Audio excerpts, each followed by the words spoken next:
성도님들의 사랑하고 축복합니다. 3월 31일 월요일 함께 보실 생명의 산 말씀은 민수기 7장 10절에서 89절의 말씀입니다. 그렇지만 오늘은 우리가 함께 볼 생명의 본문이 좀 너무 긴 관계로 10절부터 17절까지만 읽도록 하겠습니다. 제단에 기름을 바르던 날에 지휘관들이 제단의 봉헌을 위하여 헌물을 가져다가 그 헌물을 제단 앞에 드리니라. 여호와께서 모세에게 이르시기를 지휘관들은 하루 한 사람씩 제단에 봉헌물을 드릴지니라 하셨더라. 첫째 날에 헌물을 드린 자는 유다 지파 암미나답의 아들 나손이라. 그의 헌물은 성소의 세겔로 130세겔 무게의 은반 하나와 70세겔 무게의 은발이 하나라.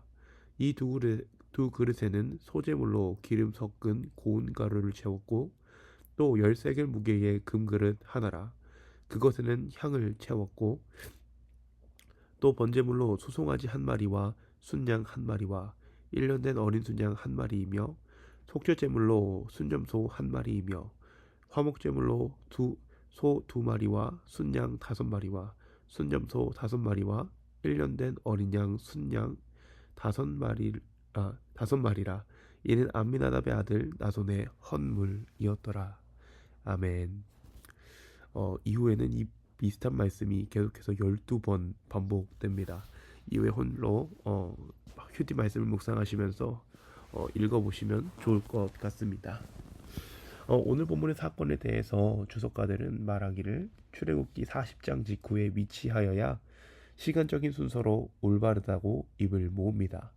하지만 이것은 시간적인 순서에 대해서만 말한 것이지 민수기 7장이 민수기 1장보다 앞서 와야 하는 이유로는 될 수 없습니다. 왜냐하면 모든 성경이 시간적인 순서로 기록되어 있지 않기 때문입니다. 성경은 때로는 나중에 있던 사건이 먼저 등장하기도 하고 혹은 먼저 있던 사건이 나중에 등장하기도 합니다. 하지만 이것도 하나님의 의도와 메시지가 담겨져 있습니다.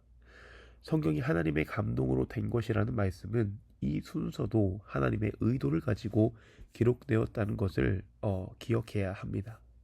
특별히 이렇게 성경이 시간적인 흐름에서 벗어나서 작성되었을 때는 전후맥을 잘 살펴보아야 합니다.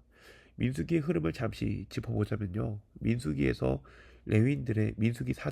레위인들의 수를 세고 레위인들에게 종족별로 임무를 부여하시는 장면이 등장합니다. 새로운 제사장들이 세워진 것이죠. 그리고 후에 5장부터 6장에는 제사장들이 앞으로 공동체의 삶에 어떻게 적용되어야 하는지가 등장합니다. 질병으로부터 부정한 자와 시신으로부터 부정한 자가 발생하였을 때 제사장의 임무, 백성들이 죄를 범하였을 때 제사장의 임무, 아내의 간통이 의심되는 때에 제사장의 임무, 하나님 앞에 자신의 몸을 드리고자 하는 나신이 등장했을 때의 제사장의 임무, 그리고 제사장들이 백성들을 어떻게 축복해야 하는지까지가 5장부터 6장에 등장을 합니다.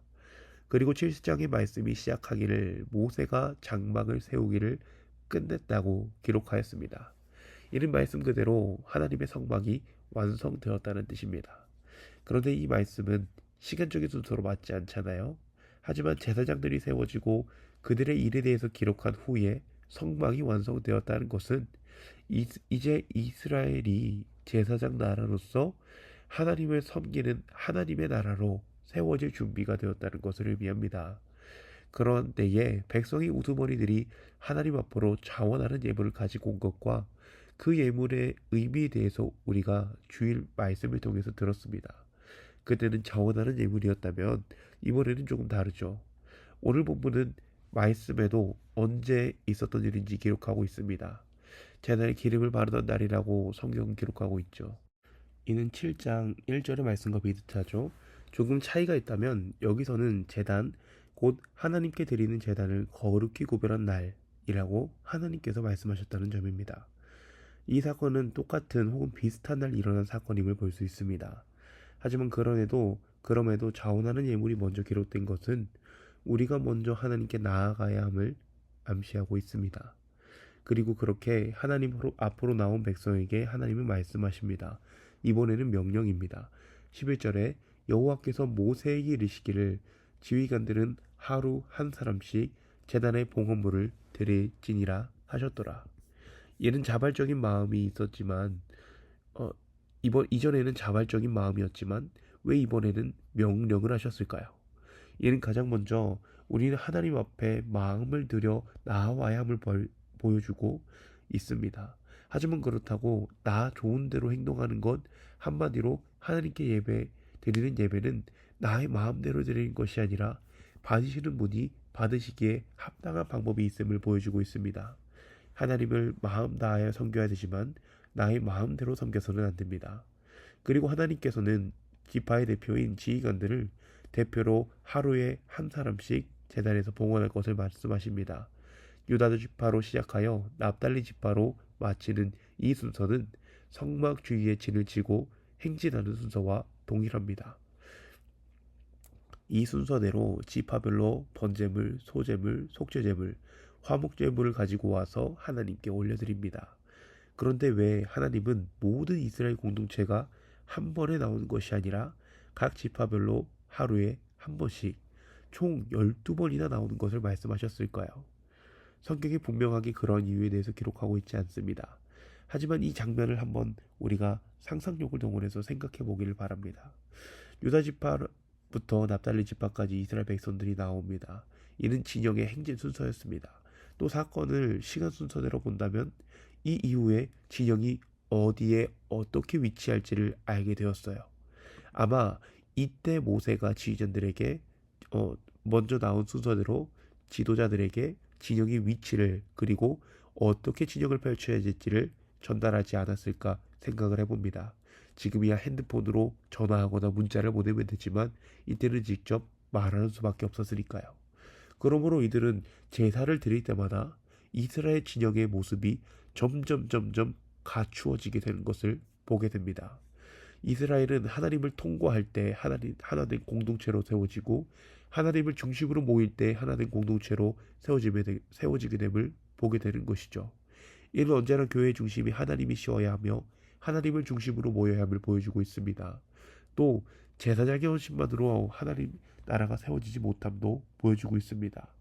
제사장들에게 임무가 부여되고 백성들의 자발적인 그리고 하나님의 말씀에 의한 헌신이 이루어졌을 때 비로소 공동체가 세워지게 되었습니다.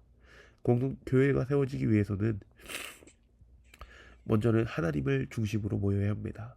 그리고 평신도 사역이 이루어져야 합니다.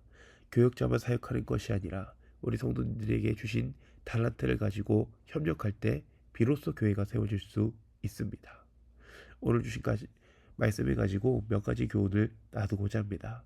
가장 먼저 우리의 중심은 언제나 하나님이 되어야 합니다. 어떤 공동체든 그 공동체의 본질을 잃어버릴 때 정체성을 상실하게 되고 맙니다.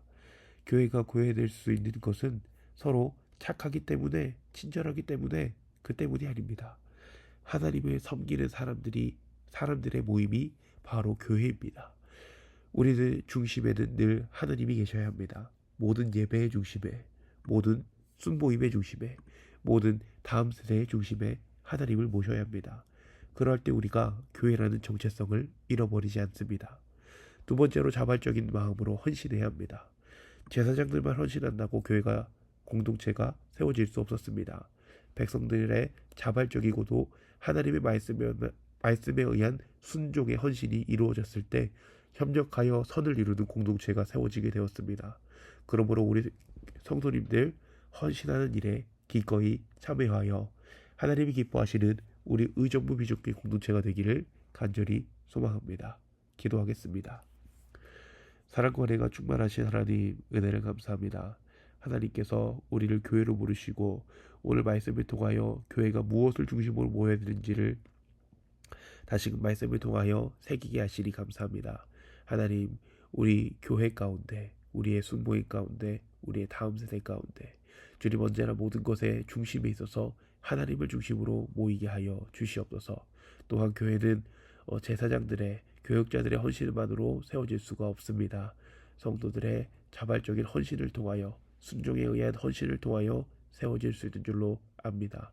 하나님, 우리가 서로 하나 되어 하나님의 비전을 미전을 모아 하나가 되게 하시고 하나님 중심으로 모여서 하나님의 거룩한 공동체를 이룰 수 있도록 주님 축복하여 주시옵소서.